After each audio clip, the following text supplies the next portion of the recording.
Hello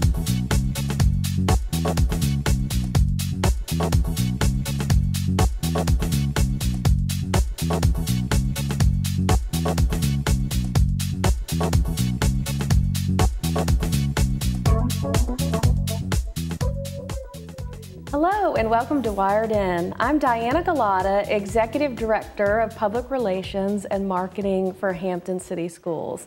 I'm very pleased today to be joined by Miss Maggie Mathews, who is our Director of Special Education. Welcome.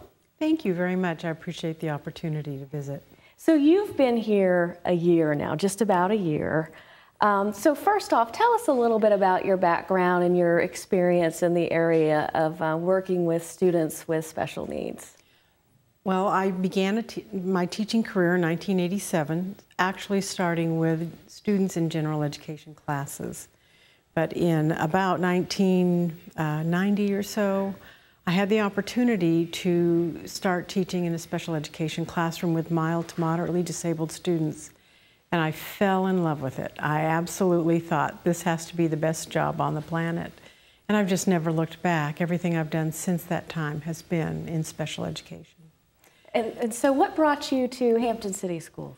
Well, that's been a bit of a story, but most recently I was in Juneau, Alaska, was their Director of Student Services up there, and knowing that I was too far away from my grandchildren and my sons, so when the opportunity came up for me to apply for the Hampton position, I just went for it. I had wanted to move to Hampton and to the Peninsula area for several years and had been watching for the opportunity for a vacancy to come up, and I was really excited to see the Hampton vacancy. Well, we're glad you chose Hampton. Thank you. So tell us a little bit about, for those people who are watching who may not know, what types of programs and assistance do we provide for students with special needs? Well, Hampton City Schools actually offers a wide variety of programs and services for our students.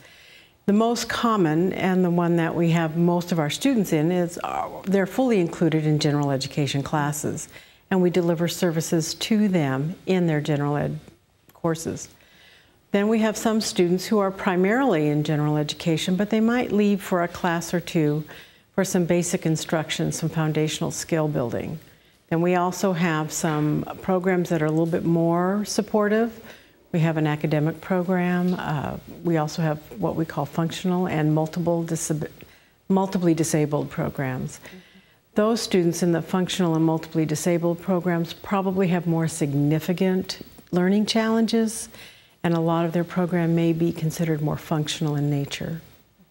So you've been here a year now, and so you've had a good year now to look at our programs, our offerings. What kinds of things are you seeing in terms of what may need to be changed just to make improvements for our students? Well, the first thing I want to mention, it's important, I think, to note that everywhere that I have visited, I have been impressed with the quality and the commitment of our teachers here in Hampton, both in the special education department as well as those in general education classes. So that, I think, is the most important element that we have to work with.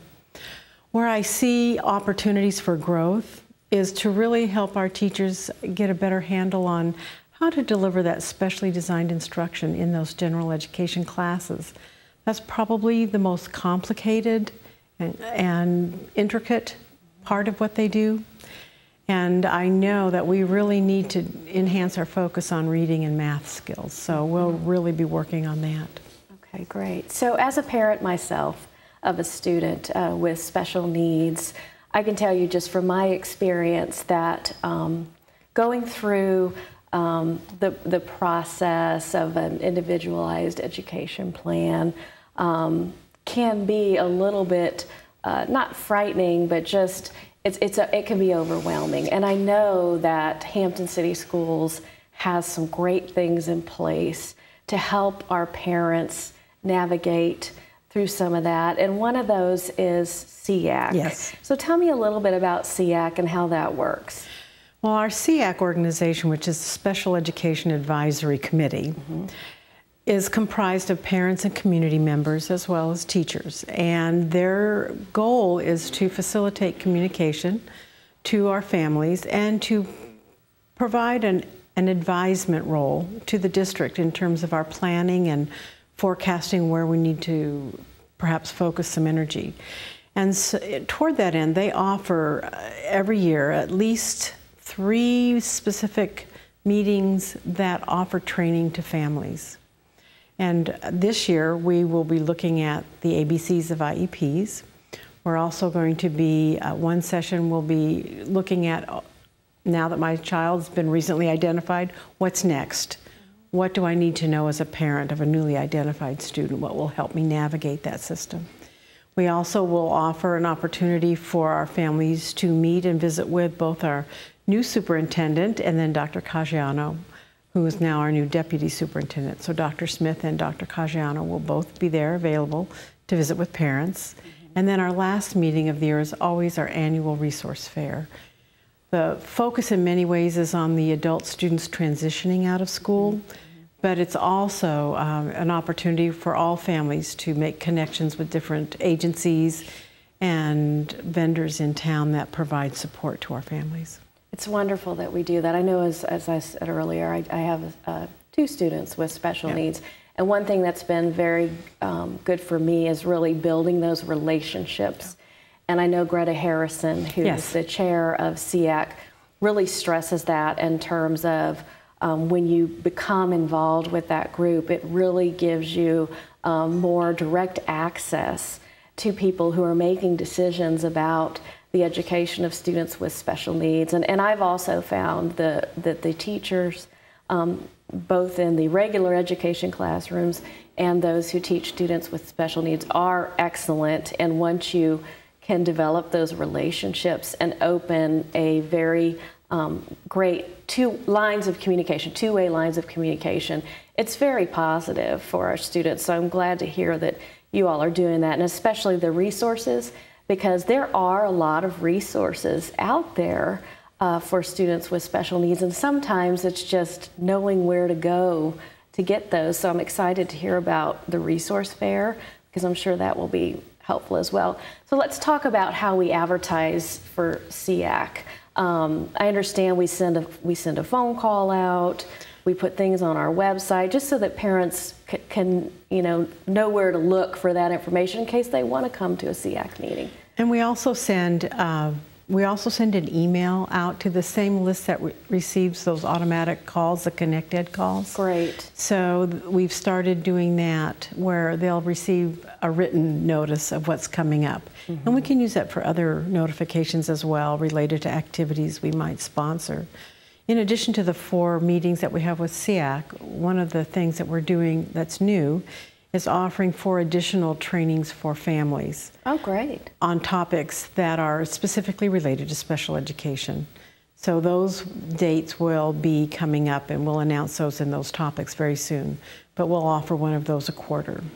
Our goal is to get as much information out to families as we possibly can. I think when parents have and families have the information that they need, they're much more comfortable coming to the table, and they're more confident in what they know that they would like the school to consider. Right, and it's really about building relationships and getting in there and feeling like that the teachers know your child and know some of the struggles that you might be dealing with at home. So it is so important to build those relationships. So I'm hoping that all of our viewers who are parents of students with special needs will attend all of those trainings, or at least one of them, and get involved in SEAC, because that's very important. So as we get ready to close, is there anything else that you'd like to share about our special education department in Hampton City Schools? Well, I'm very, very excited to talk about something that's very new for us. And we have added 8 special education instructional coaches to our staff. And their whole goal is to work directly with our special education teachers and general education teachers in supporting the delivery of specially designed instruction. How to best apply the research that we have about how students learn best. How does that really work in a classroom? How to support the collaboration that needs to go on between our special and general education teachers together. How to co-teach in a way that's the most effective and productive, and how to administer those accommodations and modifications that need to occur in our general education classes. So we are so excited about this new program. And these coaches will be trained in the same Hampton City Schools model. So they'll be working hand in hand with the coaches that we already have. That's great. So almost one-on-one professional development. Absolutely. With our teachers. It will be job embedded. And that's new for this upcoming school year. Brand new for this upcoming school year. That's great. So it'll be great to see next school year how the positive impact that will have on our teachers and our students. We're thrilled. We are absolutely thrilled. That is great. Well, I really appreciate you coming on today. It's so great that you're here. We're glad you came here a year ago and that you're doing everything you can for our students with special needs. It's very much appreciated, and I hope you'll come back in the future and share more. Well, I really, really appreciate the opportunity to share what we're doing. I'm very excited about the 15-16 school year here in Hampton. Great. Thank you. Thank you for watching Wired In. Have a great week.